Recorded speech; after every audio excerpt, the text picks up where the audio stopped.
घट। तो प्रेमी सजनों, ये तन घट को छुटा के और मन घट को छुड़ा के और उस आत्म घट का ज्ञान बताते हैं, आत्म घट की पहचान बताते हैं, आत्म घट में आपको समाना सिखाते हैं। कहा है आत्म चिन्हे परमात्म चिन्हे और गुरु कहावे सोए, और यह भेद काया से बाहर पूछे बिरला कोई। प्रेमी सजनों, कबीर ज्ञान जो है ये सब ज्ञानों में श्रेष्ठ है, फुल एंड फाइनल ज्ञान है, पीएचडी का ज्ञान है। कबीर साहब का ज्ञान जिसने समझ लिया, शेष जानना बाकी नहीं रहेगा, शेष समझना बाकी नहीं रहेगा। तो आज हम उस साहिब कबीर की महिमा को, साहिब कबीर के ज्ञान को भली भांति बहुत सरलता से समझेंगे। वैसे तो उन्होंने कहा है, अरे लाखों में कोई समझ न पैया, कोटि मध्य जानेंगे, और कहत कबीर सुनो भाई साधो, हमें बिरले हंस पहचानेंगे। हम सभी किसी न किसी गुरु के रास्ते होकर के आज सतगुरु के पास पहुंचे थे। पूरे जो हमें गुरु मिले थे वो गुरु जरूर थे, परंतु वो गुरु भक्ति के लिए थे, वो गुरु देही गुरु थे। आज जब उनके रास्ते में चलते चलते और जब हमें मिला कि पूर्ण सतगुरु ऐसा होता है जो काया से परे, जो आत्म घट के बारे में बताए, जो आत्मा और परमात्मा को एक कर दे, जो परमात्मा के बारे में इस सूरत को समा दे, जो शब्द में सुरती को लगा दे और भेद बता दे, उसको पूर्ण सतगुरु कहते हैं। प्रेमी सजनों, पहले जब भी हम गुरु जी के पास थे तो हमने ज्ञान को अच्छी से समझा, और जब नितिन साहब का हमारे सामने जब सत्संग आया तो मानो कि आश्चर्य होने लगा। मैं अपनी बात बता रहा हूं, मेरा नाम कालू दास है, गांव झाबुआ है। मैं पिछले 21 साल से श्री सतपाल जी महाराज के चरणों की भक्ति करते हुए अपनी साधना में रत था, जो कि देही ज्ञान था। अपने आप में बिल्कुल समर्पण था और यही सोच समझ के लगा हुआ था कि ये पूर्ण ज्ञान है। परंतु लॉकडाउन के समय में जब दुनिया को मरने का खतरा था तो हमें भी यही खतरा सता रहा था। आखिर मरना तो है, परंतु क्यों ना संतों के विचार सुन के मरे, क्यों ना संतों की बातों को सुन के मरे। तो हम संत शिरोमणि आदरणीय सतपाल जी महाराज के सत्संग सुन रहे थे। उनके बाद में उनका परम शिष्य हर संतोषानंद है, जो कि महात्माओं में सिरताज है, हम उनका सत्संग सुन रहे थे। सुनते सुनते अचानक से काली स्क्रीन पे मोबाइल पे लिखा आया, नितिन साहब का सत्संग, जाप मरे अजपा मरे अनहद भी मर जाए, और सूरत समावे शब्द में ताको काल न खाए। हमने सोचा ये कौन गपोर ठोक रहा है, इससे हमने लठ बजाना है, इसके साथ लड़ाई करनी है, और ये कौन झूठ बोल रहा है जो अजपा को भी मार रहा है और अनहद को भी मार रहा है, ये तो सभी संतों को झूठ बहका रहा है। आखिर सजनों क्या बताए, हमने जब इनके सत्संग खोले, इनके परमाणु के सामने, इनके आध्यात्मिक वचनों के सामने, इनके मूल ज्ञान के सामने हमने घुटने टेक दिए। हमने अपने दंडवत प्रणाम करके इनका मूल ज्ञान समझा, क्योंकि इनका ज्ञान प्रमाण के साथ था, इनका ज्ञान पूरे पुख्ता प्रूफ के साथ था। इन्होंने जो वाणियां खोली हैं वो कोड सहित पूरी पुख्ता खोल रखी है। इन्होंने ऐसी ऐसी कबीर साहब की वाणियों को खोला है जो आज तक लगातार हम सिर्फ और सिर्फ सुनते आ रहे थे, परंतु उनकी ABCD भी नहीं जानते थे। इन्होंने हमें बताया, अब तेरा साई तुझ में जाग सके तो जाग, अब तू कौन है, ना तू देही है और ना तू इंद्री है, और तू है क्या, तेरा साई तुझ में है शरीर में नहीं। क्योंकि इन्होंने कहा कि ये तन विस्की बेलरी, ये तन तो विस्की बेलरी है, जब इसमें विस्की बेलरी है तो अमृत कहां से आएगा, गुरु अमृत की खान। इन्होंने बताया अब जिस गुरु की महिमा शास्त्रों में गाई गई है वो अमृत की खान, यानी कि वो गुरु मरने वाला नहीं है। जो गुरु मर जाए वो गुरु नहीं है, वो एक आम इंसान, एक जीव है, परंतु गुरु अमृत की खान, जो शास्त्रों में गुरु की महिमा चढ़ा बढ़ा के गाई है, जो गोविंद से भी बड़ा बताया है, प्रेमी सज्जनों, सतगुरु नितिन साहब ने खोल के बताया है कि वो आत्म देव है, वो सब देवों का देव आत्म देव है। उसकी महिमा शास्त्रों में वर्णित है गुरु के रूप में। कहा है गुरु नाम है ज्ञान का, और शिष्य सीख ले सोए, और ज्ञान मर्यादा जाने बिना गुरु शिष्य ना होए। इन्होंने ज्ञान की परिभाषा बड़े ही खुले शब्दों में समझाई है। कबीर साहब के जो शब्दों को पकड़ लेगा, जो भावों को पकड़ लेगा, और जो अनमोल वाणियों को नितिन साहब के द्वारा खोली हुईयों को पकड़ लेगा, तो मानो इसी मनुष्य शरीर में कल्याण हो जाएगा, मोक्ष हो जाएगा। तो नितिन साहब के सामने बोलना सूर्य को दीपक दिखाने के बराबर होगा। तो मैं बहुत ही रूपरेखा बनाने के लिए आपके समक्ष कालूदास को आप सुन रहे थे। अब हमारे बीच में पूर्ण सबद भेदी, सबद पारखी सतगुरु नितिन साहब अपने विचार रखेंगे। आप एक एक बात को ध्यान में रखते हुए अपनी सूरत को सारे जहां से हटा के इनके विचारों में लगाए, ताकि आपके सारा महकमा, सारी बातें, सारा ज्ञान समझ में आए और अपना इसी जीवन में कल्याण करे। बोल सतगुरु नितिन साहेब की, बोल बंदी छोड़ कबीर साहेब की, बोल परमपिता परमात्मा की। साहिब बंद की सतनाम। तो आज भिवानी में ये मूल ज्ञान का सत्संग होने जा रहा है। बहुत बड़े भाग हैं उन जीवों के जो अपने पूरे जीवन काल में एक बार भी इस मूल ज्ञान को सुन पाते हैं, और उससे भी बड़े भाग हैं उन जीवों के जो इस मूल ज्ञान को थोड़ा सा भी समझ पाते हैं। क्योंकि सुनना आसान है, आए बैठे घंटा 2 घंटा सुन के चले गए, लेकिन इस ज्ञान को समझना बहुत मुश्किल है। ये ज्ञान जल्दी समझ में नहीं आता। जब तक परमपिता परमात्मा की अपार कृपा ना हो, जब तक परमपिता परमात्मा की दया ना हो, तब तक ये ज्ञान किसी के समझ में नहीं आ सकता। सुन भले लो, सुन के चले जाओ। तो मालिक की कृपा जब होती है, तब एक एक बात समझ में आने लग जाती है। ऐसा कुछ होता ही नहीं है जो तुम्हारी समझ में ना आए, लेकिन ये तब होगा जब परमात्मा ने तुमको चुन लिया है। हजारों लाखों लोगों में, करोड़ों लोगों में अगर तुम्हें चुन लिया मालिक ने, तो तुम्हें इस ज्ञान के अलावा और कोई ज्ञान भाव ही नहीं सकता। ये ऐसा ज्ञान है, नाम महारस मीठा संतो, नाम महारस मीठा। तुम्हें चाय दूध मीठी करके पिला दी जाए, पी रहे हो, आनंद आ रहा है।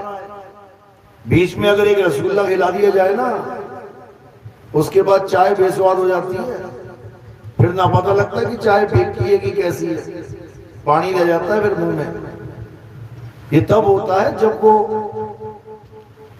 महारस मीठा नाम, जब ये आपके जीवन में आ जाता है।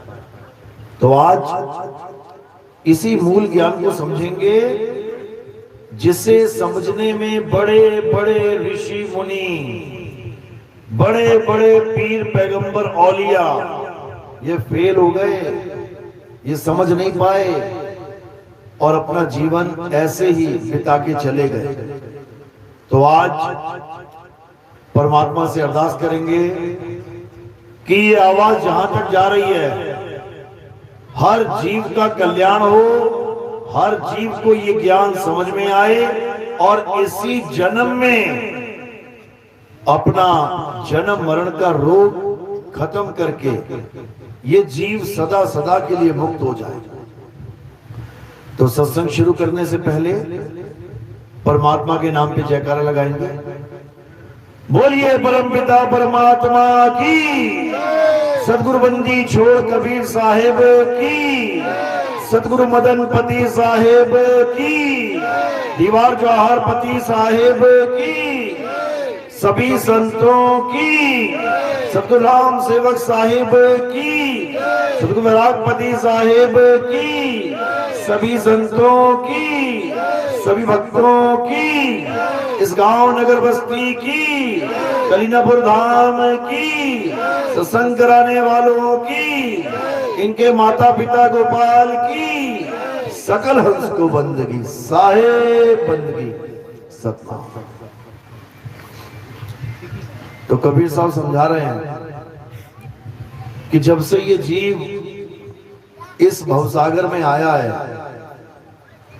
तब से आज तक ये निकल नहीं पाया। इसी मिट्टी के संसार में, इसी मिट्टी के घरों में रहते रहते जन्मों जन्म बिता दिए, युगों युग बीत गए, अनंतों चौकड़ी युग बीत गए। आज भी ये यही धक्के खा रहा है, आज भी ये मिट्टी के पीछे लड़ाई कर रहा है। ये मेरी जमीन, वो तेरी जमीन, इतनी मेरी जमीन, उतनी तेरी जमीन, ये मेरा घर, ये तेरा घर। मिट्टी की लड़ाई है सारी, मिट्टी का संसार, मिट्टी का पुतला, और मिट्टी में ही लड़ मर रहा है। ये भूल गया है कि हम कौन हैं, कहां से आए हैं और कहां जाना है। ये भूल चुका है। इसको मां के गर्भ तक का समय याद नहीं रहा कि कैसे मां के गर्भ में उल्टा लटका था। माया ने भुला दिया। जब इसी जन्म में जो गर्भ जून मिली है वो भुला दिया, तो पिछले जन्म कहां याद रहेंगे। इसीलिए हमें याद नहीं रहता कि हम कितने पुराने हैं, कितने जन्म बीत गए हमारे यही धक्के खाते, और हम ये सोच के बैठे हैं कि नहीं, ये हमारा पहला जन्म है, पहली बार संसार में आए हैं। पता नहीं कितने बड़े बड़े महलों में रह के राजा बनके वहां मौत आई, उसके बाद भिखारी बनके उसी महल के बाहर भीख मांगते जन्म बीत गए। कोई गिनती मिनती नहीं है। कितनी बार 184 में चले गए, कोई गिनती मिनती नहीं है। समझ लो, संतों की वाणी समझा रही है। कई जन्म भय कीट पतंगा, कई जन्म गजमीन कुरंगा।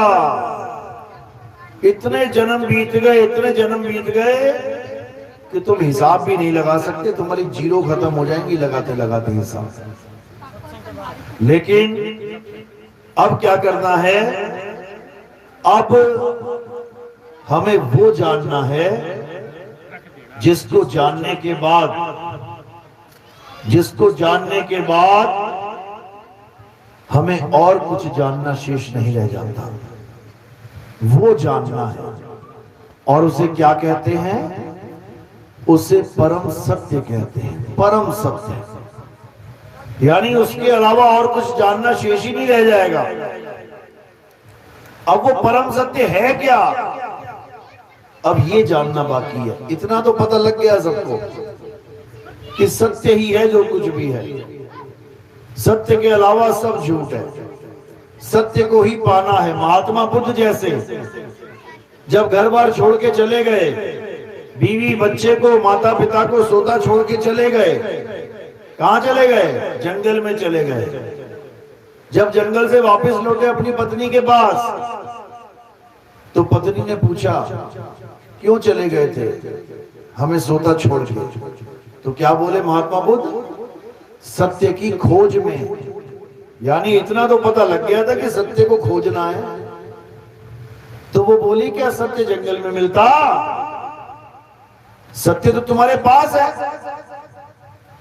तब वो क्या बोले, बिल्कुल सही बात है, सत्य हमारे पास है, लेकिन कोई बताने वाला नहीं था, इसलिए जंगल में जाना पड़ा।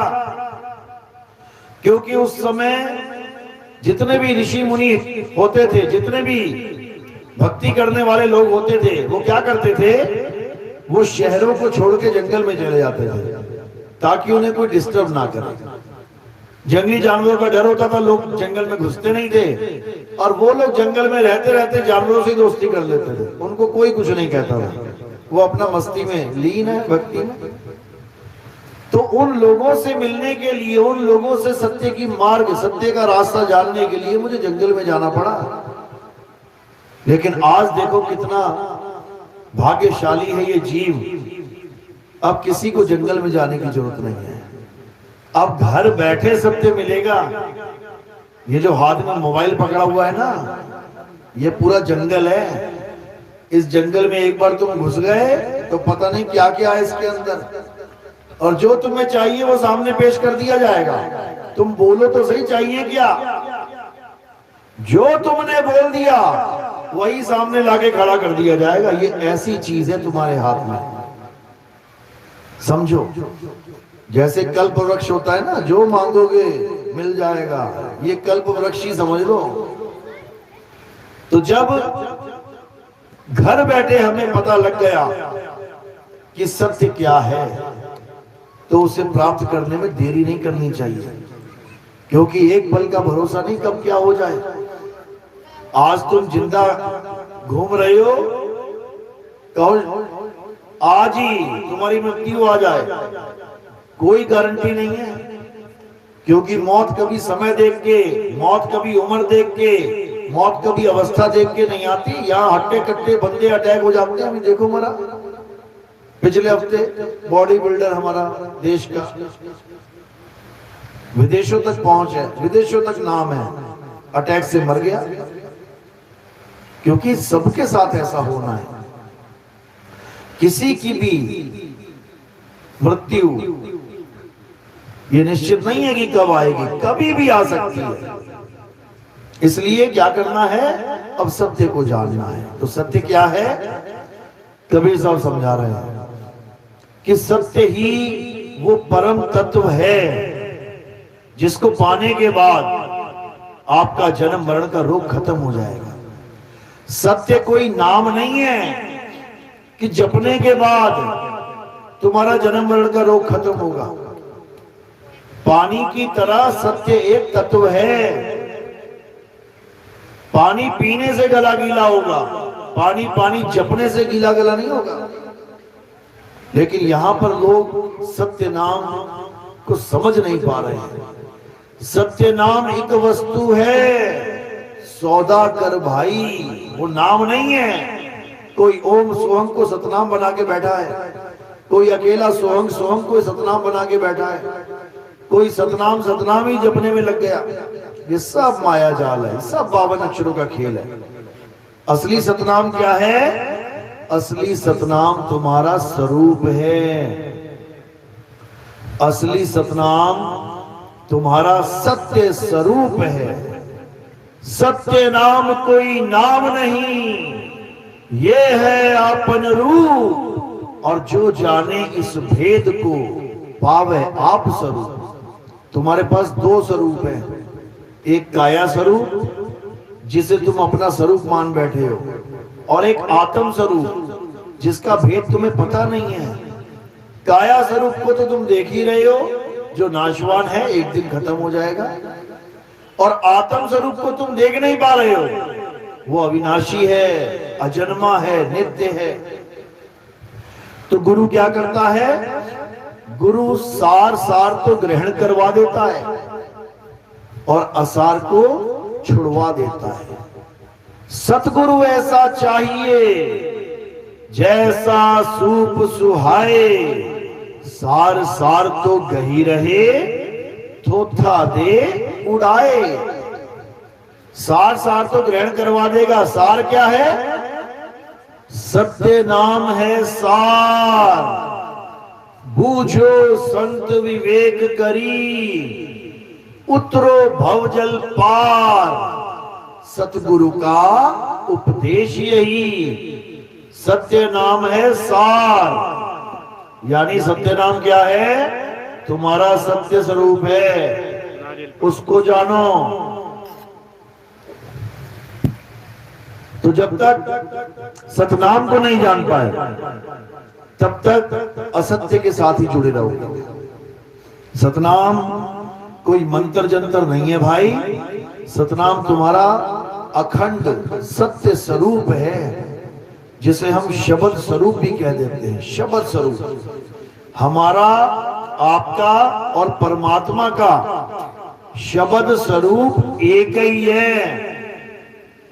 कबीर साहब समझा रहे हैं जीवों को, शब्द हमारा तू शब्द का, सुन मत जा सरक, और जो चाहे निज रूप को तो शब्द ही ले परख।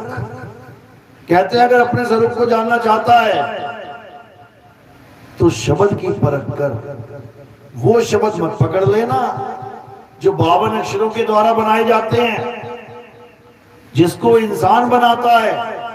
हिंदी के नाम, पंजाबी के नाम, उर्दू के नाम, फारसी के नाम, अरबी के नाम, Dutch, French, Spanish, Portuguese, Chinese, Japanese, Taiwan, जितने मर्जी बना लो, ये सब इंसानों ने बनाए हैं। और ये सब अक्षर बना के उसी के तमाम नाम बना दिए, लाखों करोड़ों नाम बना दिए। लेकिन कबीर साहब इन नामों की महिमा नहीं गाते कि राम नाम की लूट है, लूट सके तो लूट, अंत काल पछताएगा, प्राण जाएंगे छूट। इस दोहे को पकड़ के लोग कहते देखो कबीर साहब राम जी के भगत थे, राम राम जपते थे। अभी उन नादानों को नहीं पता कि कबीर साहब कभी राम राम नहीं जपते थे। कबीर साहब राम का भेद बताते थे।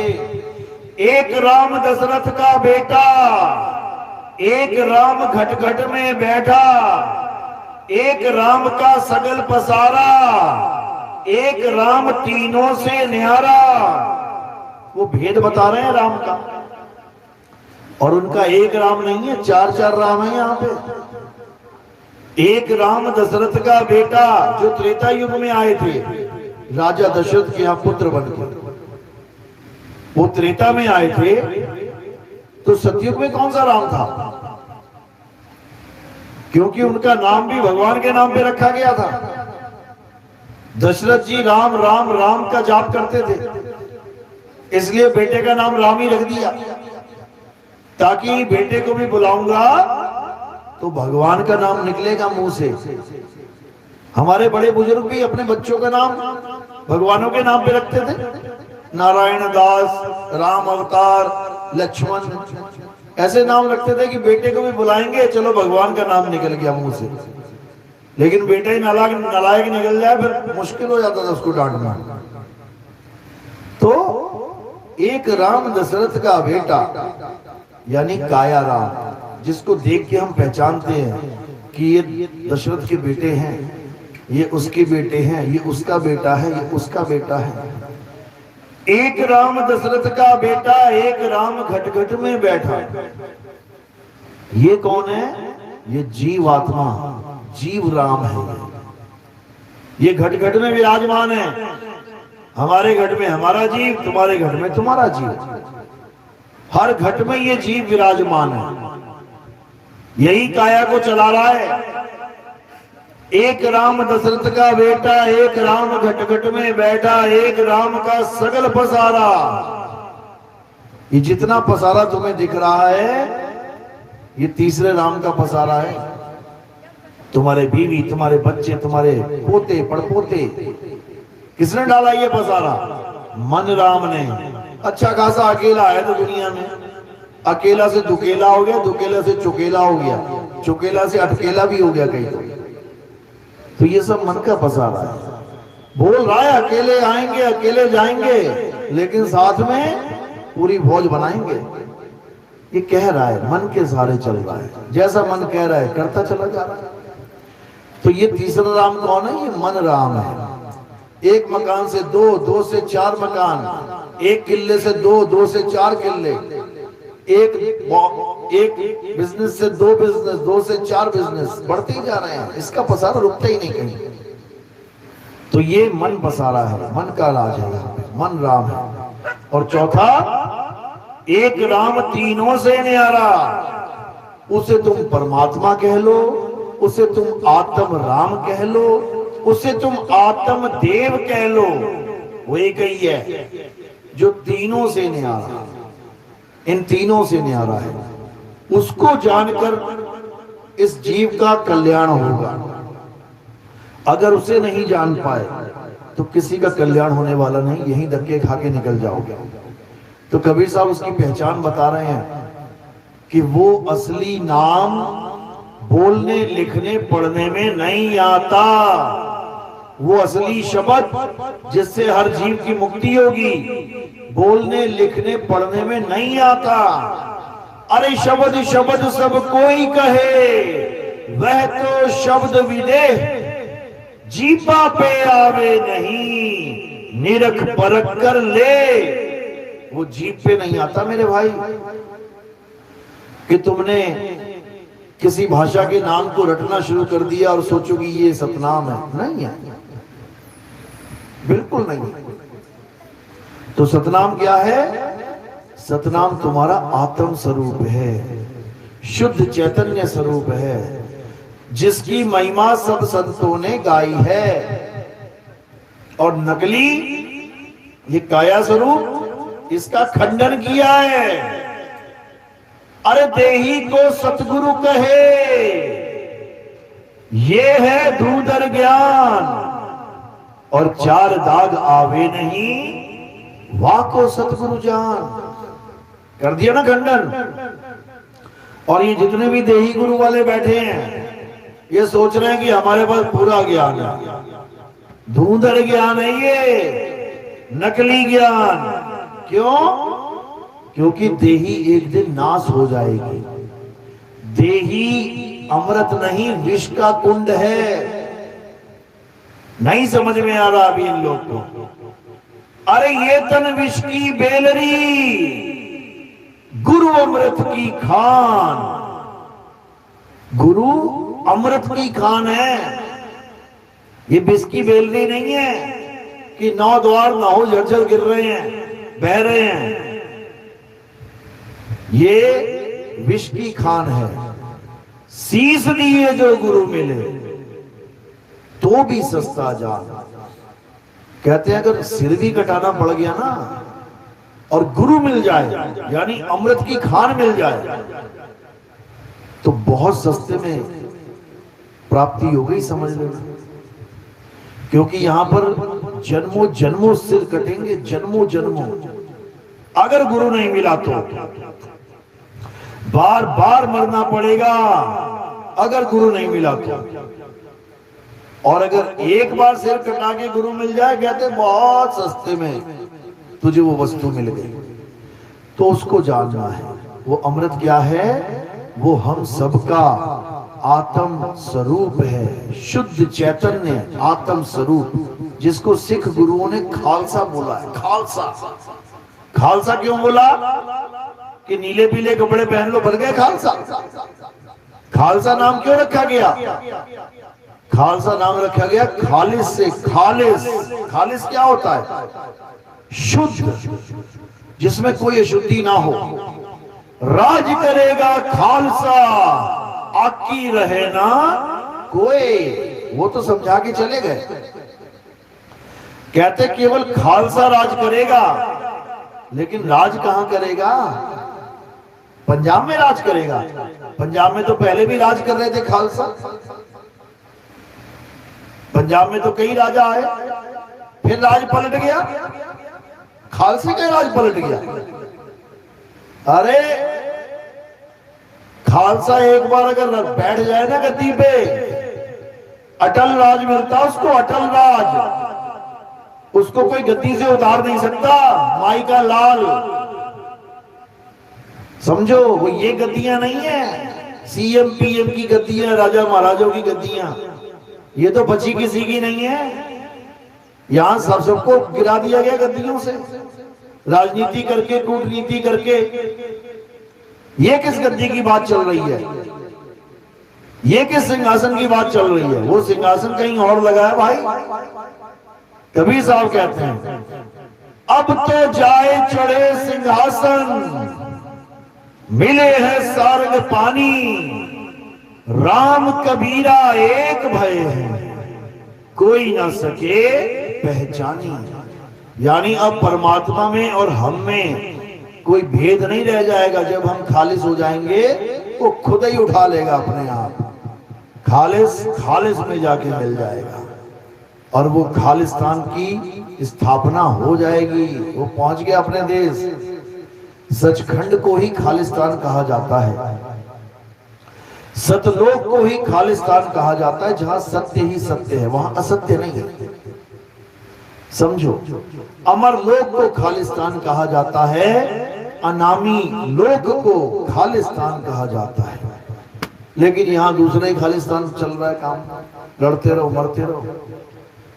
तो यही कबीर साहब समझा रहे हैं कि जब तक सार सार को ग्रहण कराने वाला गुरु नहीं मिल गया, तब तक असार में ही जीवन व्यर्थ हो जाएगा तुम्हारा। असार को त्यागना है। असार है क्या, थोथा है क्या, पहले ये जानना पड़ेगा। एक ही शब्द सुन लेना कबीर साहब का, जिसमें सारे थोते इकट्ठे करके बोतली बांध दी उन्होंने। जैसे क्या होता है, घर में जब कबाड़ इकट्ठा हो जाता है, क्या करते हैं, इधर से उठा उधर से उठा, सारे कमरों का कबाड़ कहाँ बांध के रख देते हैं, स्टोर रूम में। कभी जाना किसी के घर में, पूरा घर चमक रहा होगा, उसको कहना भैया स्टोर रूम दिखा यार अपना। जब तुम स्टोर रूम में घुसोगे, तुम कहोगे बाप रे बाप ये क्या है। वो क्या कहेगा, अरे सारा कबाड़ यहीं रखते हैं हम लोग। तो कबीर साहब ने भी सारा कबाड़ एक जगह इकट्ठा कर रखा है। कौन से शब्द में, मोको कहाँ ढूंढे रे बंदे, मैं तो तेरे पास में। निष्पक्ष होके एक बार ये शब्द अच्छे से सुन लेना, या आपने सत्संग किया हुआ इसके ऊपर, मोको कहाँ ढूंढे रे बंदे नितिन दास, इतना लिख देना। उसके बाद अपना अपना कबाड़ उठा के देख लेना, चेक कर लेना, जो तुम लेके बैठे थे वहां पड़ा है कि नहीं पड़ा है। वही मिलेगा, सारी दुनिया का कबाड़ वही मिलेगा जो हमें भक्ति के नाम पे पकड़ा दिया गया था, वही मिलेगा। चेक कर लेना जाके, तुम्हारा वाला भी वही कोने में पड़ा होगा कहीं, जिसको तुम सतनाम मान के बैठे हुए थे। तो क्या कहते हैं, मोको कहाँ ढूंढे रे बंदे, मैं तो तेरे पास में। ना मंदिर में, ना मस्जिद में, ना काबे कैलाश में, ना मैं जप में, ना मैं तप में, ना एकांत निवास में। खोजी हुए तुरंत मिल जाऊं, एक पल की तलाश में। कहे कबीर सुनो भाई साधो, मैं तो हूं विश्वास में।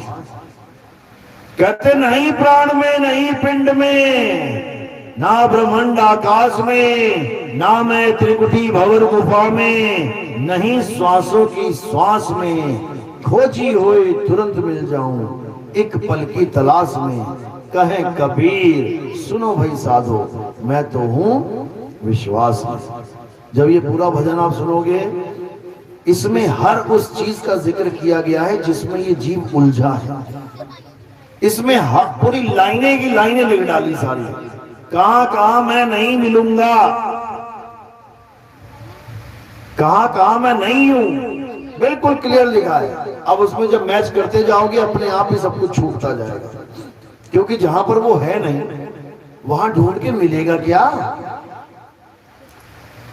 मिलेगा क्या वहां पर। 100 मकान है, 100 में से केवल एक मकान में सोने की अशरफियां रखी हैं, 99 में नहीं मिलेंगी। और 99 में ढूंढोगे तो समय बर्बाद, जन्म बर्बाद हो जाएगा। तो क्या कर दिया, 99 पे कांटा मार दिया। जीवों के लिए कांटे मार रखे इसमें। ना मैं जप में, जप पे कांटा मार दिया, मत कर, बच जाएगा।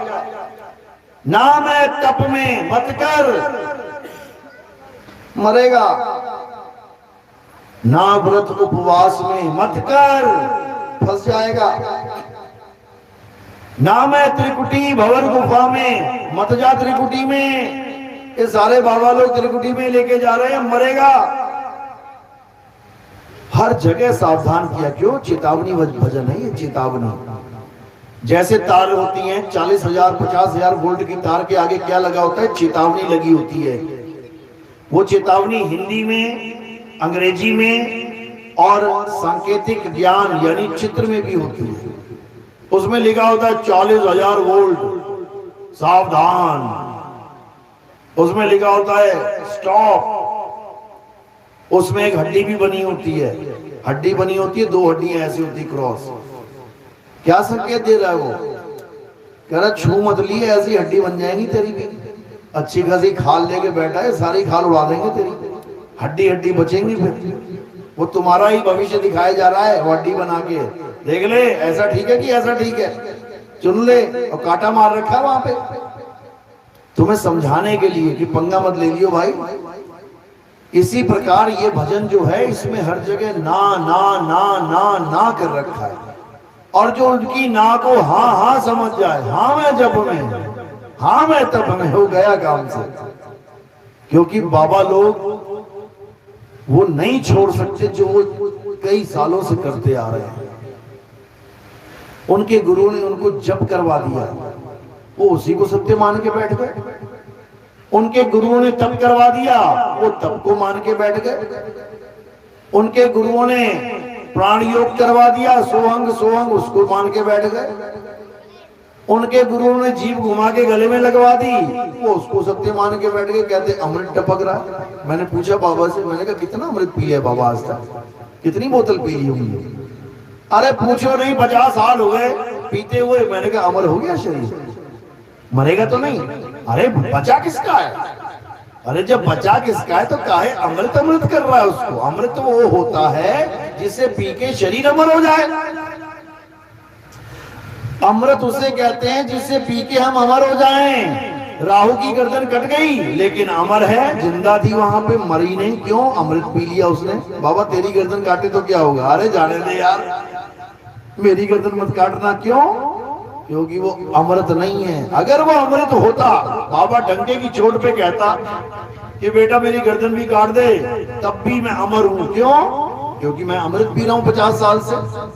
अरे अमृत नहीं पी रहा, बलगम पी रहा है ये बलगम पी रहा है। ये गले में जीभ लगा लगा के घुमा घुमा के बलगम पिला दिया उन लोगों ने तुम्हें, अमृत बोल के। ऐसा दुष्कर्म कर दिया इन लोगों ने कि क्या बताएं। कबीर साहब ने इसको मना करा। ये मुद्राएं होती हैं। कौन सी मुद्रा है ये? खेचरी। अब क्या कह रहे हैं साहिब? चाचरी ना भूचरी ना खेचरी या गोचरी उन्मुनी, इन पांचों की गम नाही, रेचक कुंभक पूरक को ढंग नाही। अरे पड़े गुने वाद करे कबू नाही मानिए, श्वासा का जाप करे झूठ सो बखानिए। अक्षर पार नी अक्षर भरपूर है, और कहें कबीर ये सत्य कर्मानी है। सारा खेल, सारा पिटारा खोल दिया बाबाओं का। अब बाबा कहते हैं यार नितिन दास ने छोड़ा ही कुछ नहीं हमारे पास, अब क्या करें? अब कॉपी करते हैं, अब नकल ही मारनी पड़ेगी भैया, नहीं तो दुकान खत्म।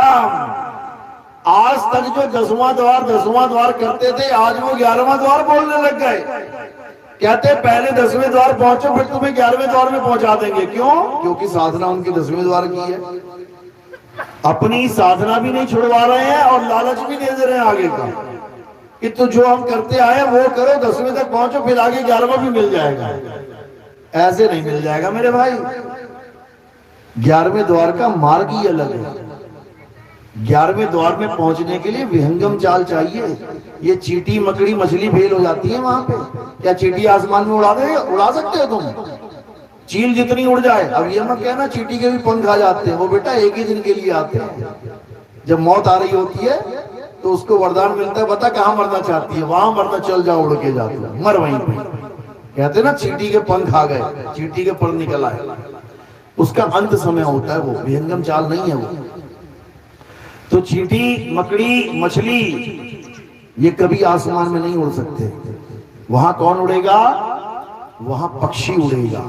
इसीलिए कबीर साहब ने पूर्ण संत की चाल विहंगम चाल बोला है। गरीबदास जी समझा रहे हैं, सतगुरु के लक्षण कहूं अचल विहंगम चाल, हम अमरापुर ले गए ज्ञान शब्द सरघाल। जितने भी नकली गुरु बैठे हैं, जितने भी नकली ज्ञान लेके बैठे हैं, ये आपको क्या झांसा देंगे कि आपने अपने धूमधाम तक रुक रुक के पहुंचना है।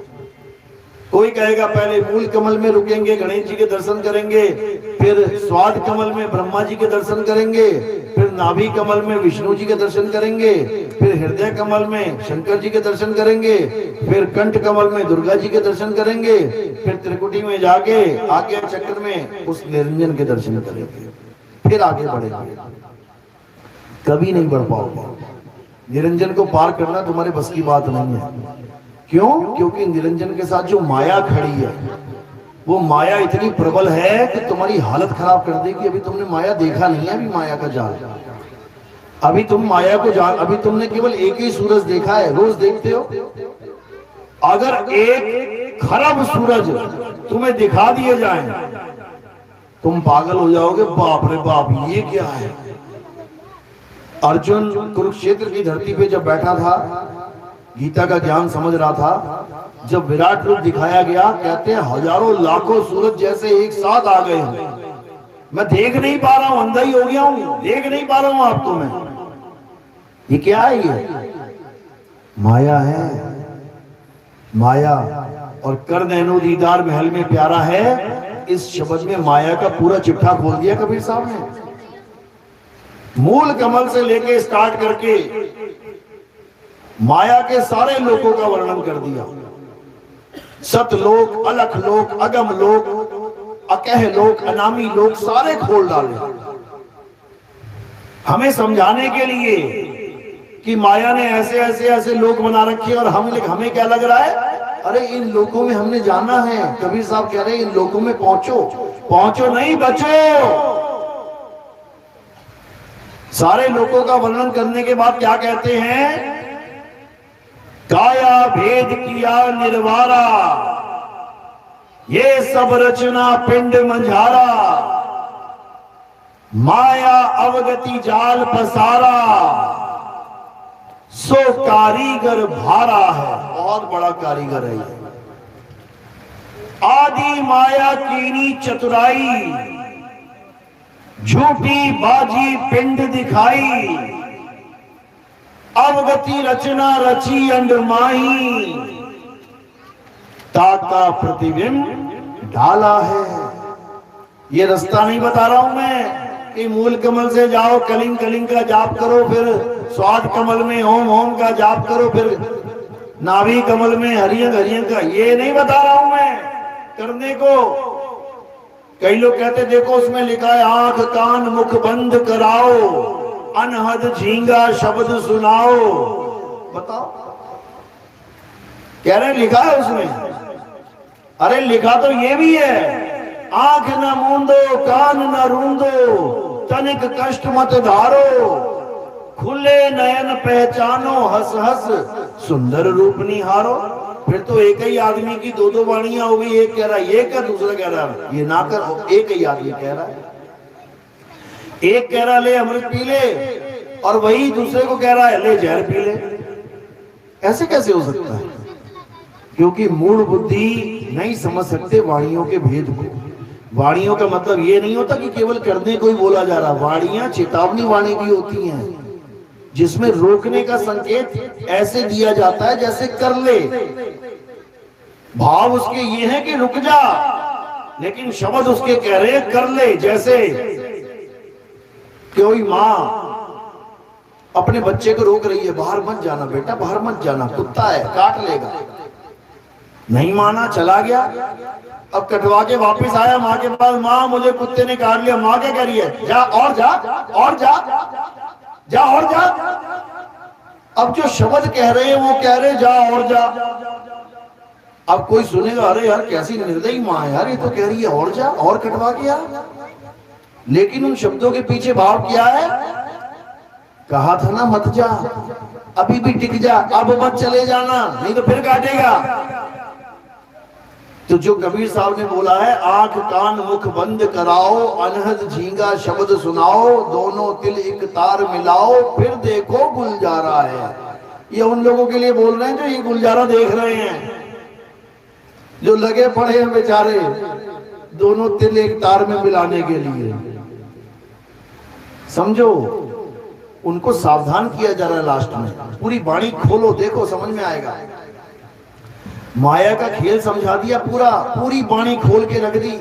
और इसी वाणी के ऊपर सबके पंथ चल रहे हैं। ये जितने भी बैठे हैं, राधा स्वामी, रामपाल, ये धन धन सदगुरु, जितने भी बैठे हुए हैं सब इसी वाणी को लेके चल रहे हैं। देखो कह रहे हैं करो करो करो करो, अरे लास्ट में क्यों नहीं दिखता? मोतियाबिंद हो गया क्या? माया का जाल बता रहे हैं। आदि माया कीनी चतुराई, झूठी बाजी पिंड दिखाई। ये जो मैं बता रहा हूं ना, ये झूठी बाजी है, ये सब दिखा रखा है माया ने, तू उलझ गया उसमें जाके। झूठी बाजी पिंड दिखाई, अवगति रचना रची अंड माही। ताका प्रतिबिंब डाला है, प्रतिबिंब। जैसे सूरज इधर है, तुम्हारा मुंह इधर है, सूरज तुम्हारे पीठ के पीछे है, लेकिन मैं अभी शीशा लेके आऊं और उसका प्रतिबिंब तुम्हारी आंखों में मारूं तो तुम्हें क्या लगेगा? अरे इधर सूरज है, सूरज इधर है, और जबकि है किधर? पीछे। ये माया का खेल है, ऐसे भरमाती है माया। जाना था पीछे और तुम आगे बढ़ते चले जाओगे। अरे पूरब इधर है, पूरब में सूरज उगता है, ये देखो उग रहा है, पीछे उग रहा है। तो माया को कैसे लांघेंगे? पूर्ण सतगुरु की चाल के द्वारा। पूर्ण सतगुरु की चाल क्या है? विहंगम चाल। आगे कहते हैं साहब, शब्द विहंगम चाल हमारी, कहे कबीर सतगुरु दई तारी। खुले कपाट शब्द झनकारी, पिंड अंड के पार सो देश हमारा है। ये नहीं है हमारा देश, ये काल भगवान का देश है, मिट्टी का बना रखा उसने। और वो मायावी देश, सतलोक, अलखलोक, अगमलोक, अकहलोक, अनामी लोक, वो भी अपने देश नहीं है, वो भी माया ने बना रखे हैं। तो अपना देश कहां है? अपना देश हमारे पास है। मोको कहा ढूंढ रे बंदे, मैं तो तेरे पास में। बस तुम्हें ऐसा गुरु मिल जाए जो उस देश का तुम्हें रास्ता बता दे। तुम कहां से आए हो, तुमने जाना कहां है, बस इतना बता दे, तुम्हारा काम बन जाएगा। तो क्या कहते हैं? अरे आए हो तुम कहां से, जाना तुम्हें कहां है, इतना बस विचार लो, हो गया भजन। क्या राम राम राम जप रहा है? हिंदू है तो राम राम जप रहा है, मुसलमान है तो अल्लाह अल्लाह अल्लाह जप रहा है, सिख भाई है तो वाहेगुरु वाहेगुरु वाहेगुरु वाहेगुरु जप रहा है, ईसाई है तो हालेलुया हालेलुया कर रहे हैं। अरे सब 52 अक्षर है भाई, ये सब इंसानों ने बनाए हैं। आ आ ई ऊ ऊ का खा गा, इसी से बने ये सारे अक्षर। ये स्वर और व्यंजन हैं, तत्व नहीं है। तत्व कुछ और है, उस तत्व को प्राप्त करना है, उसके नाम नहीं जपने। जब मीठा खाने का मन करता हो तो क्या बोलते हो? मीठा मीठा जपने लग जाते हो, चलो मुंह मीठा हो जाएगा। चीनी चीनी खांड खांड ये बोलोगे क्या? ये तत्व के पास जाओगे, डब्बे में से निकाल के मीठा खाओगे, दोनों में जमीन आसमान का अंतर है।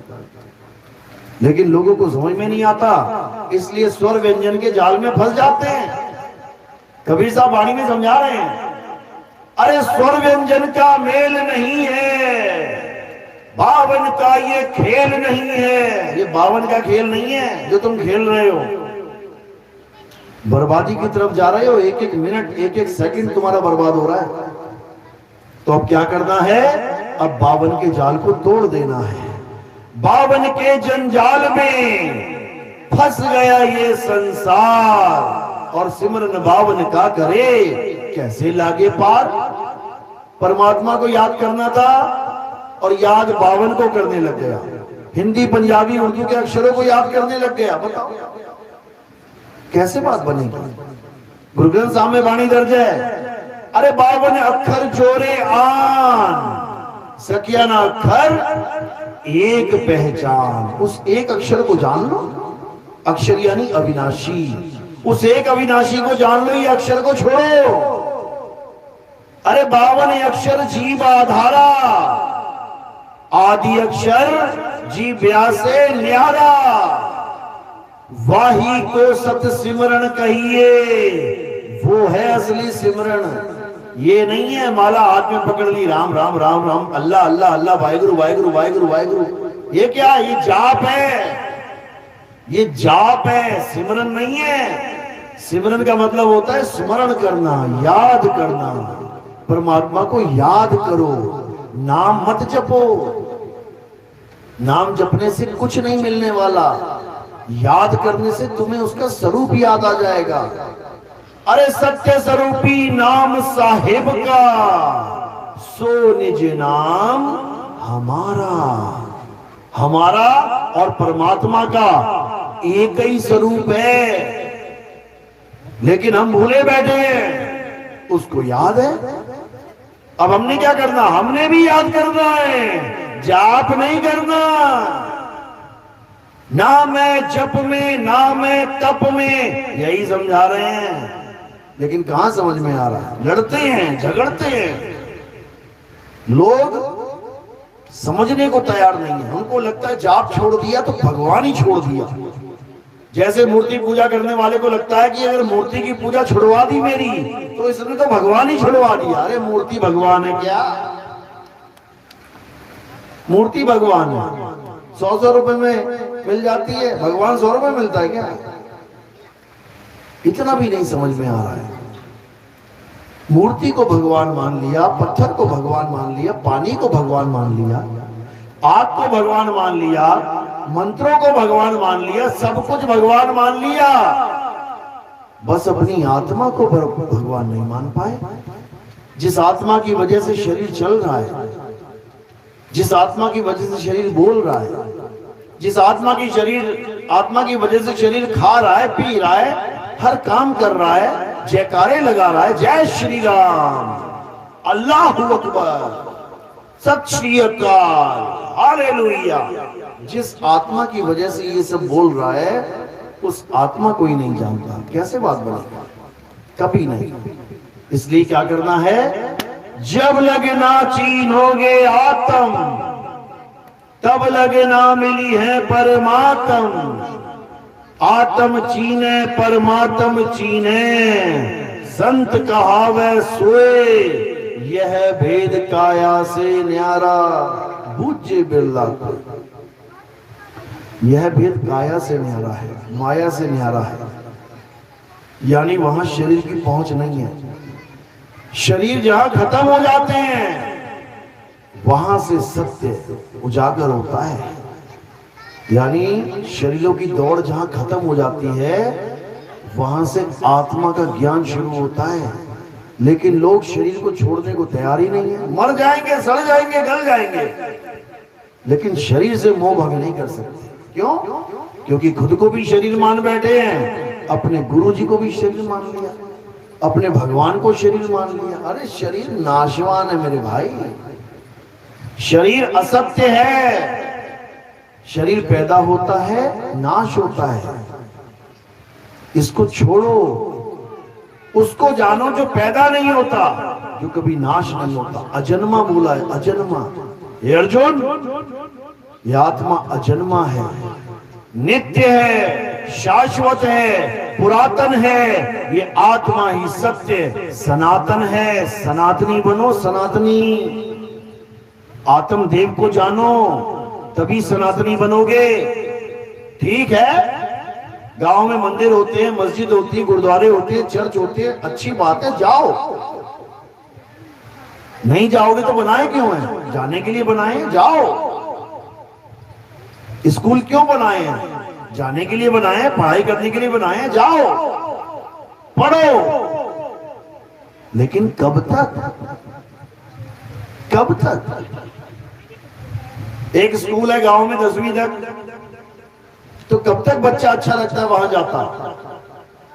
15 साल, 16 साल, चलो 2-3 साल फेल हो गया, 20 साल, चलो 2-4-5 साल और फेल हो गया, 30 साल। अरे 90 साल का बाबा भी वहीं जा रहा है, 100 साल का बाबा भी वहीं जा रहा है। बाबा कहाँ जा रहे हो? पढ़ने जा रहा हूँ बेटा। अरे पढ़ने जा रहा हूँ, कब तक पढ़ेगा भाई? इसी प्रकार ये मंदिर, मस्जिद, गुरुद्वारे हमारे स्कूल हैं, ये हमारे विद्यालय हैं। विद्यालय उसे कहते हैं जहां पुस्तकें होती हैं। मंदिर में कौन सी पुस्तक मिलती है? वेद पुराण गीता भागवत मंदिर में मिलती है, पढ़ाई करने जा रहे हैं, पढ़ाई। लेकिन बच्चों को दिल बहलाने के लिए थोड़े खिलौने भी रखे जाते हैं, क्रच में जाते हैं जब आंगनवाड़ी में, ताकि पढ़ाई नहीं भी समझ में आए, कम से कम खेलता तो रहे, टाइम पास हो जाए। यहाँ पे पता लगे घर चला गया रोते रोते तो मेरी जान को कलेश। जितना टाइम निश्चित है उतने टाइम में कुछ ना कुछ करवाना है बच्चों को। तो किताबें भी हैं और खेल की सामग्री भी है। इसी प्रकार मंदिरों में भी किताबें भी हैं और पूजा पाठ के लिए भगवान भी बना दिए गए। ले इसकी पूजा कर ले, ले इसकी पूजा कर ले, ले इसकी पूजा कर ले, लगे हुए हैं। तो मंदिर में पढ़ाई करो कब तक? जब तक आत्मज्ञानी गुरु ना मिल जाए तब तक पढ़ते रहो, जाते रहो। मस्जिद में पढ़ाई करो कब तक? मस्जिद में कौन सी किताब है? आसमानी किताब, आसमान से आई थी छप के, आसमानी किताब है जिसको कुरान कहते हैं। मस्जिद में जाके हमें कुरान का ज्ञान मिलता है, बहुत अच्छी बात है, पढ़ो इसको। देखो जिंदगी कैसे जीनी है, क्या क्या करना है, क्या नहीं करना है, बता रखा है उसमें। अरब देश के हिसाब से, हमारे देश के हिसाब से नहीं। अरब देश में पानी कम था तो पानी कैसे यूज करना है ये भी बता रखा है। थोड़ा सा पानी लो हाथ में और ऐसे करके धोना है ऊपर। क्यों? ये पानी नीचे गिर जाए और इसी से पूरा काम निकल जाए तुम्हारा। और हमारे देश में ऐसे धोते हैं, नीचे को गिरा देते हैं। क्यों? इतनी नदियां, क्या करेंगे यार, पानी पानी पानी हुआ पड़ा है। वहां थोड़े से पानी में कहो नीचे तक नहा ले, पूरी टांग एक ही बार में साफ हो जाए नीचे तक। देखो पानी पानी करते पानी पानी हो गया, कोई बात नहीं। तो कहने का मतलब ये कि कुरान में जो कुछ भी लिखा गया है वो अरब देश को सामने रख के लिखा गया है।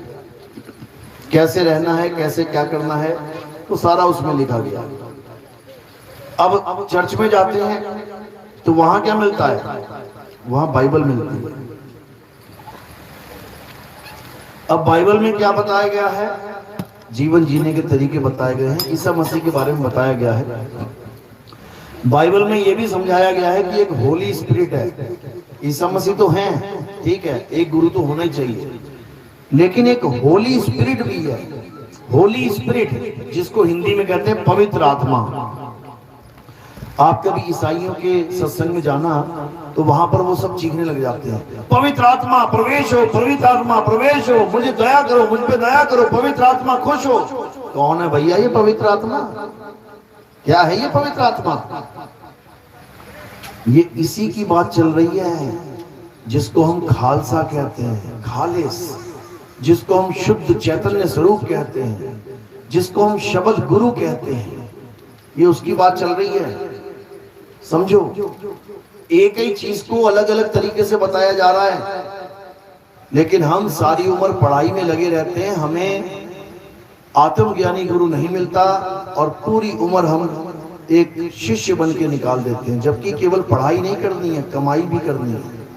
बच्चों को स्कूलों में भेजते हैं, क्यों? पढ़ाई करने के लिए। उसके बाद क्या करेगा? कमाई करेगा। इसलिए कहते हैं बड़ी कमाई वाला महात्मा आया हुआ है गांव में। कमाई वाला? क्या कमाया ऐसा उसने? क्या कमा लिया? मंत्र जाप को कमाई नहीं कहते। जितने भी इतिहास में लोग देखोगे जिन्होंने मंत्र जाप किया, भगवानों को बुला भी लिया, सामने प्रकट भी हो गए, उनका कल्याण नहीं हुआ, बल्कि मारे गए वो लोग। भस्मासुर ले लो, रावण ले लो, जितने भी ले लो तुम, सबने नाम जपा, भगवान प्रकट हो गए सामने। तुम नाम जपो, तुम्हारे सामने प्रकट नहीं होंगे वो। राक्षसों के आगे प्रकट हो गए। राक्षसों ने वरदान भी मांगे, लेकिन वरदान उनका ही कल्याण कर दिया, वरदानों ने खात्मा कर दिया। अगर उन्हें आत्मज्ञानी गुरु मिल जाता तो वो कभी किसी भगवान को नहीं बुलाते, मंत्र जप जपते, वो अपनी आत्मा का कल्याण कर देते। तो इसी प्रकार हमें आत्मज्ञानी गुरु मिलता है, तब हमारी पढ़ाई पूरी हो जाती है और कमाई शुरू हो जाती है। आत्मज्ञानी गुरु किस चीज की कमाई करवाता है? मंत्रों की कमाई नहीं करवाता कि ये मंत्र इतने जप ले, ये इतने जप ले और ये इतने जप ले। आत्मज्ञानी गुरु किस चीज की कमाई करवाता है? अनमोलक वस्तु की। जैसे मीराबाई को करवाई थी। पायो जी में नाम रतन धन पायो, वस्तु अमोलक दी मेरे सतगुरु, कृपा कर अपनायो, पायो जी में नाम रतन धन पायो। अब ये अनमोलक वस्तु क्या है? कितने की होती है ये वस्तु? हमें भी दे दो यार, गुरु जी से बोलो। अरे वो वस्तु तुम्हारे पास पहले से ही है, तुम्हारा खजाना तुम्हारे पास पहले से भरपूर है, सब घट नाम रहा भरपूर। कह रहे घट घट मेरा साइया, सुनी सेज न कोई, बलिहारी वा घट की, जिस घट प्रगट होए वो सबके पास है। भीखा भूखा कोई नहीं, सबकी गठड़ी लाल, और गांठ खोल देखा नहीं, ताते भय कंगाल। कहते इसलिए कंगाल बैठे हैं सारे बनके, क्योंकि गांठ खोलना नहीं जानते। गठड़ी सिर पे ही पड़ी हुई है, वो ना हिलती कहीं भी, लेकिन उस गठड़ी को खोलना नहीं आता तो करे क्या? इसलिए बेचारा सिर पे गठड़ी लाद के भिखारी बना पड़ा है। वही गठड़ी मीराबाई की खोल के रख दी गुरुजी ने सामने, और जब मीराबाई ने अपनी गठड़ी में देखा तो क्या कहती है? पायो जी में नाम रतन धन पायो। अरे वस्तु अमोलक दी मेरे सतगुरु, कृपा कर अपनायो। मेरे गुरु ने मुझे वो वस्तु दे दी जो वस्तु पहले से ही मेरे पास थी, लेकिन मुझे उसके बारे में पता ही नहीं था। क्या है वो वस्तु? आत्मा। वो सबके पास है।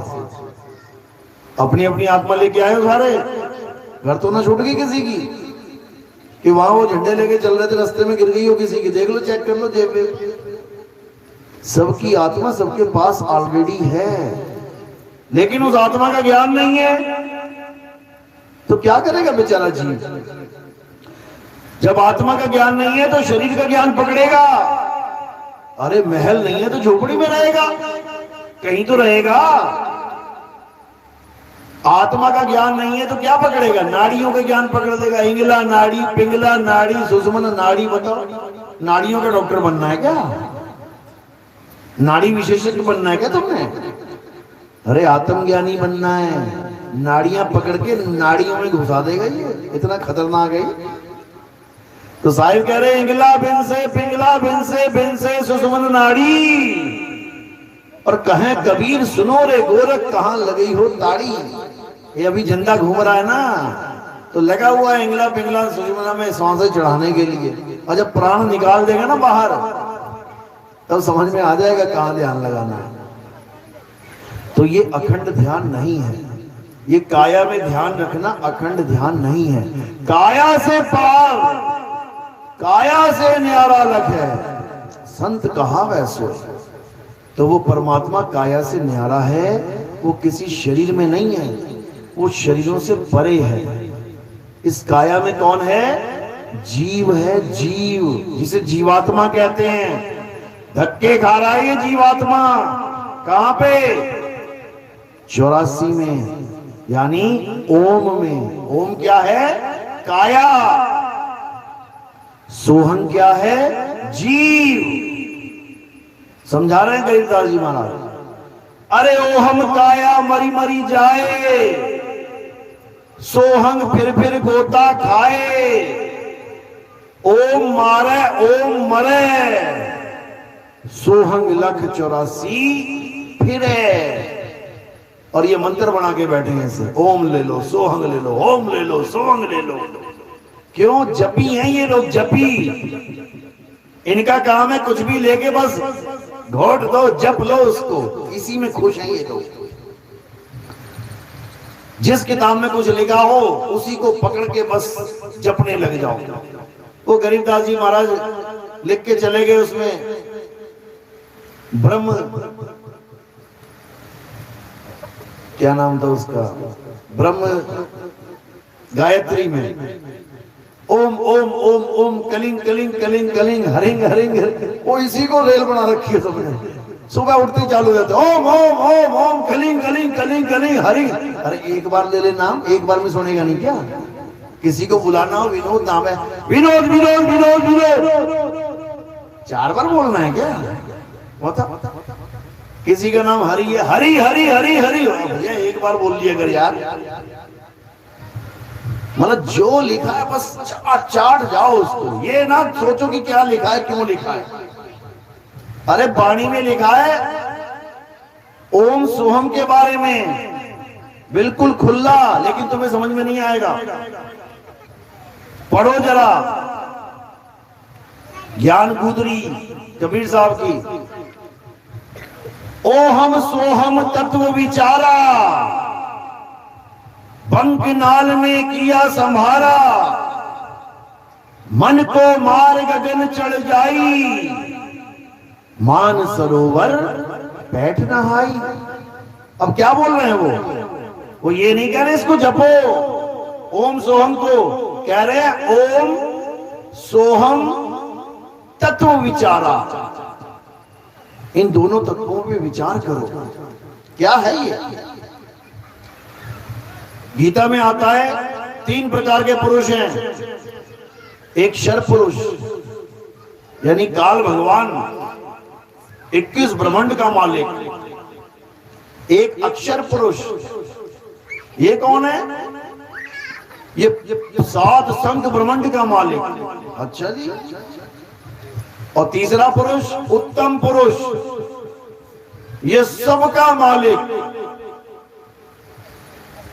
समझ ही नहीं पाए इसको, क्या कहना चाह रहे हैं कृष्ण जी।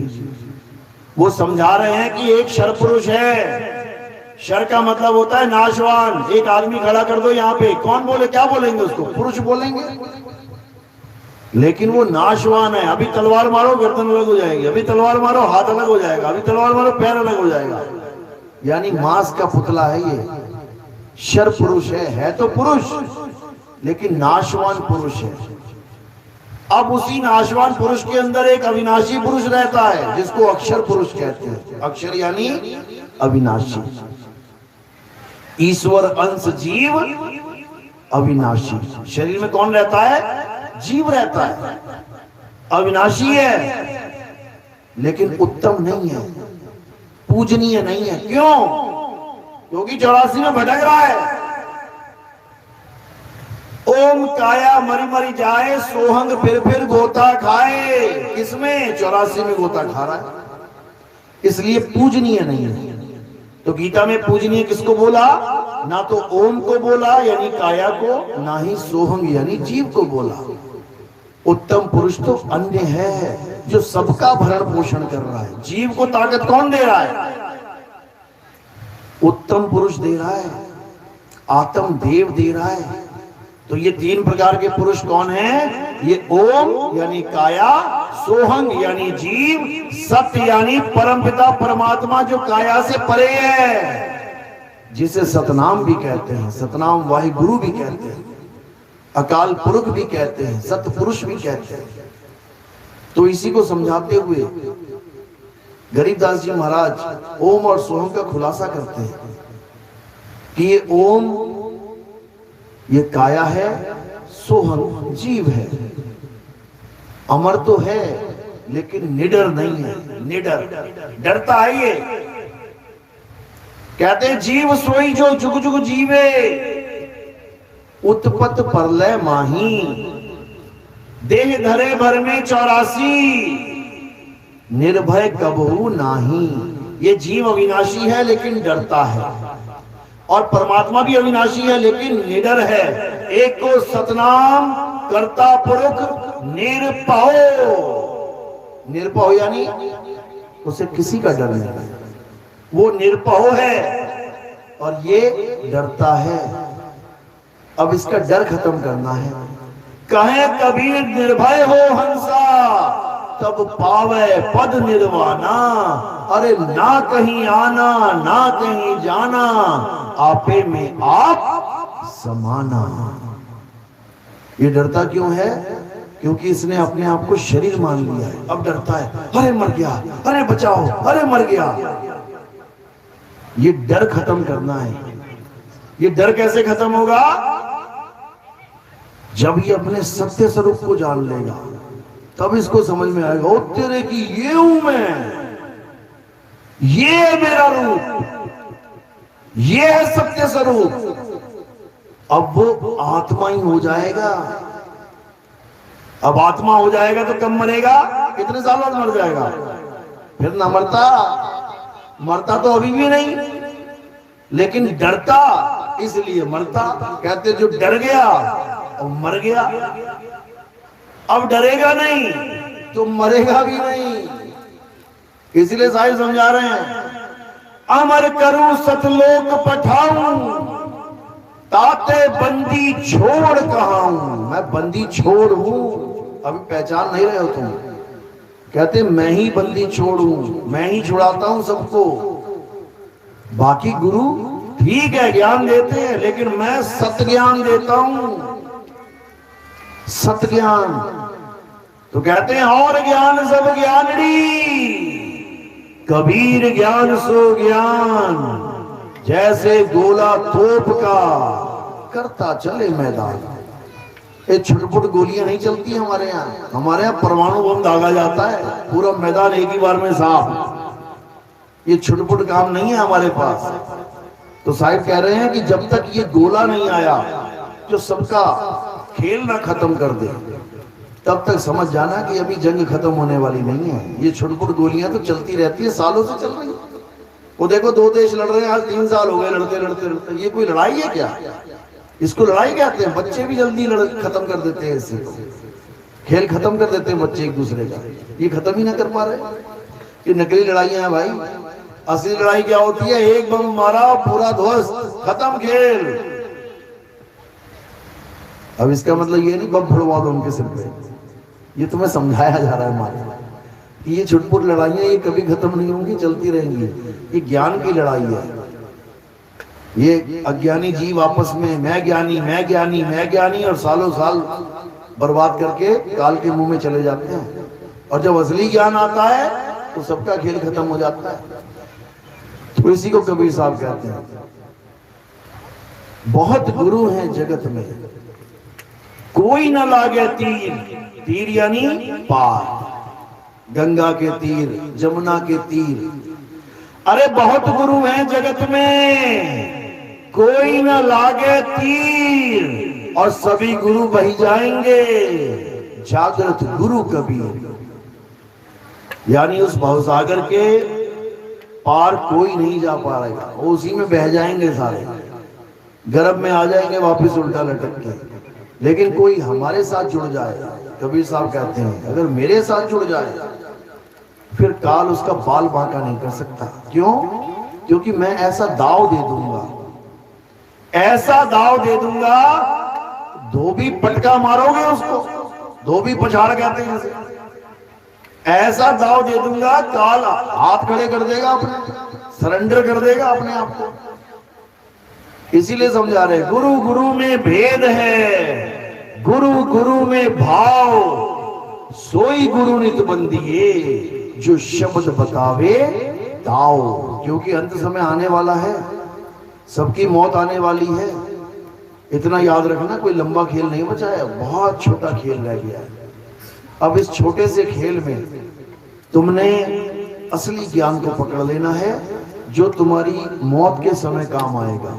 भले जीते जी काम ना आए कोई बात नहीं, पैसा कमाने में काम नहीं आएगा, सेहत बनाने में काम नहीं आएगा, घर के रिश्तेदारी में काम नहीं आएगा, मकान दुकान में काम नहीं आएगा, लेकिन अंत में जरूर काम आएगा।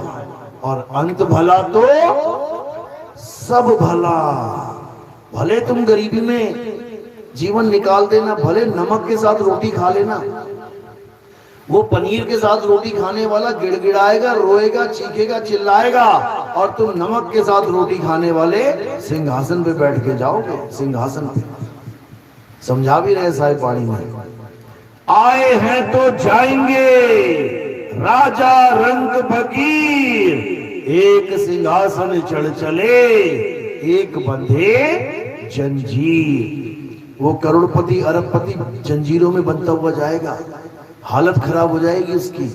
क्यों? मौत के समय कोई सहाय नहीं। मेरी बेटी, मेरा बेटा, मेरा दामाद, मेरी बहू, मेरा ये, मेरा वो, सब दूर से देख के तमाशा देख के चले जाएंगे। कौन देगा साथ तुम्हारा? केवल सतगुरु का नाम साथ देगा। और अगर नाम ने साथ दे दिया तो समझ लो फिर उसके आगे कोई टिक नहीं सकता। उसी नाम को सार शब्द कहते हैं। कहते हैं सार शब्द आए जय विधि हाथा, तेही विधि काल नवाबे माथा। ये तीन लोग का जो मालिक है काल भगवान, ये तुम्हारे आगे माथा टेक देगा और तुम क्या करोगे? इसके सिर के ऊपर पैर रख के अपने दुर्धाम को चले जाओगे।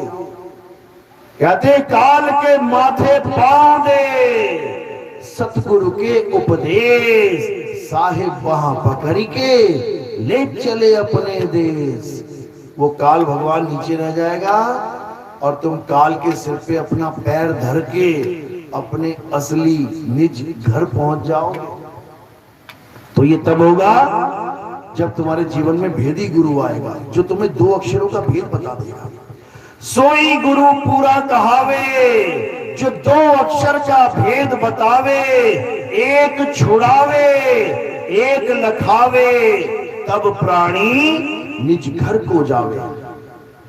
एक छुड़ावे, नकली माल छुड़वा देगा, ये जप तप पूजा पाठ व्रत हवन यज्ञ सब छुड़वा देगा। एक लखावे, तुम्हें तुम्हारा आत्म ज्ञान लखा देगा, आत्मा का खेल बता देगा। गीता अध्याय 3 17वां श्लोक यही समझा रहा है। हे अर्जुन, जो अपनी आत्मा में रमण करते हैं, जो अपनी आत्मा में तृप्त हैं, जो अपनी आत्मा में संतुष्ट हैं, उनके लिए कोई धार्मिक कर्म कर्तव्य लागू ही नहीं होता। उसके लिए सब खेल खत्म। बस एक निशाना अर्जुन की तरह मछली की आंख में, बस निशाना कोई मारे संत सुजान। चलो, तो आज का सत्संग यही समाप्त करते हैं। परमात्मा से अरदास करेंगे कि मेरी बात सबके समझ में आए। किस किस के समझ में आई जरा बात का हाथ खड़े करो। बहुत अच्छी बात है, सबके समझ में आएगी तभी तुम्हारी जीव का कल्याण होगा। नहीं तो 84 तैयार है, आई बाहर है। इतनी बड़ी बाहर मिलेगी तो बाहर ही रह जाओगे, फिर अंतर में नहीं आ पाओगे। समझ लो, तो बाहर नहीं रहना है। अब कहाँ जाना है? अब अपने अंदर जाना है। अपने अंदर, काया के अंदर नहीं, अपने अंदर। क्योंकि तुम्हारे अंदर ही तुम्हारा मालिक छुपा हुआ है। ज्यों तिल माही तेल है, ज्यों चकमक में आ, तेरा साईं तुझ में है, जाग सके तो जा। बोलिए सतगुरु बंदी छोड़ कबीर साहिब की सदा ही जय हो। साहिब बंदगी सतनाम। अब आरती का समय है। आरती कैसे करते हैं समझ लो।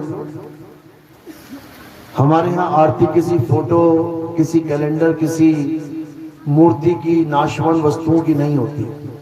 हमारे यहाँ आरती किसकी होती है? आत्मदेव की होती है, गुरुदेव की होती है, आत्मा की होती है। तो कैसे करते हैं आत्मा की आरती समझ लो। मेरे पास आत्मा है कि नहीं है? है, थैंक यू। इसी आत्मा की पूजा होती है। कैसे होती है? थोड़े से फूल उठाने हैं और मेरे सिर के ऊपर रखते हैं। सिर के ऊपर क्यों रखे? क्योंकि पैर के अंगूठे से लेकर सिर की चोटी तक ये सब क्या दिखाई दे रहा है? नाशवान शरीर। भूरा भी हो सकता है, काला भी हो सकता है, गोरा भी हो सकता है, खाल है, बाल है, इसको छोड़ दो। अब ये फूल कहाँ रखे? काया से परे। तो ये कहाँ चले गए? कहाँ समर्पित हो गए? ये आत्मदेव के चरणों में समर्पित हो गए। उसी आत्मदेव की आरती होती है हमारे यहाँ, शब्द गुरु की आरती है। कोई भी गलती से भी मुझे शरीर मान के आरती ना करे, नहीं तो शरीर में ही रह जाएगा। आत्मा की आरती ही असली आरती है। आत्मा की आरती ही असली आरती है। बोलिए परमपिता परमात्मा की सदा ही जय। साहिब बंदगी सदा।